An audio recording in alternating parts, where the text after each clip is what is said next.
ഓ എന്താ മനുഷ്യൻ ഉറങ്ങാനും വയ്ക്കൂല. നിങ്ങൾ എന്താ പറഞ്ഞേ? എനിക്ക് പാചകം അറിയത്തില്ലാന്നല്ലേ? ഞാൻ ഉണ്ടാക്കിയത് വെട്ടി വീങ്ങിയതും പോരാ, എന്നിട്ട് എന്നെ കുറിച്ച് കുറ്റം പറഞ്ഞു നടക്കുക. ഞാനിപ്പോ മിണ്ടി പോരുത് നിങ്ങൾ. ഇനി ഭക്ഷണം വേണമെങ്കിൽ തനിയെ ഉണ്ടാക്കി കഴിച്ചോളണം. അല്ല ചക്ക, നീ എന്തിനാ വിളിക്കുന്നേ? അല്ല, നീ എന്തിനാ അമ്മന്റെ ബാഗ് എടുത്തേ? അല്ല, നീ റെഡി ആവുന്നില്ലേ? വണ്ടി ഇപ്പൊ വരും. ശിവയ്ക്ക് മാറ്റി കഴിഞ്ഞ്. അതിനെ അമ്മ പോവാണല്ലോ. എങ്ങോട്ട്? അമ്മയുടെ വീട്ടില്. നീ ഇതെന്തൊക്കെ പറയുന്നേ? അതായത് അമ്മയുടെ കറിക്ക് ഉപ്പുമുളകൊന്നും ഇല്ലാന്ന് അമ്മനോട് പറഞ്ഞു. ഓ, അതായത് അച്ഛൻ പറഞ്ഞെന്നാ അമ്മയോട് പറഞ്ഞേ. അങ്ങനെ അവർ തമ്മിൽ വഴക്കായി. അമ്മ പോവാ.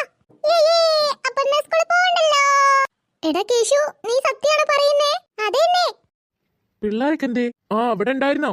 പിന്നെ നിങ്ങൾ ആരും ക്ലാസ്സിൽ പോകുന്നില്ല? അതൊന്നും പറഞ്ഞു പറ്റില്ല. ഞങ്ങൾക്ക് എക്സാം ഒക്കെ ഉള്ളതാ. ക്ലാസ് പോയേ പറ്റൂ. ഞാനിപ്പോ എന്ത് ചെയ്യാനാ?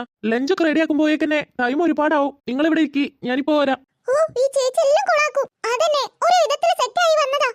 വെറുതെ അല്ല രണ്ടിനും ബുദ്ധി ഇല്ലാന്ന് പറയുന്നേ. അതായത് നമ്മള് ഇതിൽ സന്തോഷിച്ച അച്ഛൻ വിചാരിക്കില്ലേ നമ്മള് എന്തോ ഒരു പ്ലാൻ ചെയ്തിട്ടുണ്ടെന്ന്? അച്ഛനൊരു ഡൗട്ടും തോന്നാൻ പാടില്ല. അതാ. അത് ശരിയാ. അപ്പൊ എല്ലാരും റെഡി ആയിക്കോളൂ. അപ്പൊ ഭക്ഷണം? അതൊക്കെ റെഡിയാ. ഇത്ര പെട്ടെന്ന് അച്ഛൻ ഭക്ഷണം ഉണ്ടാക്കിയോ?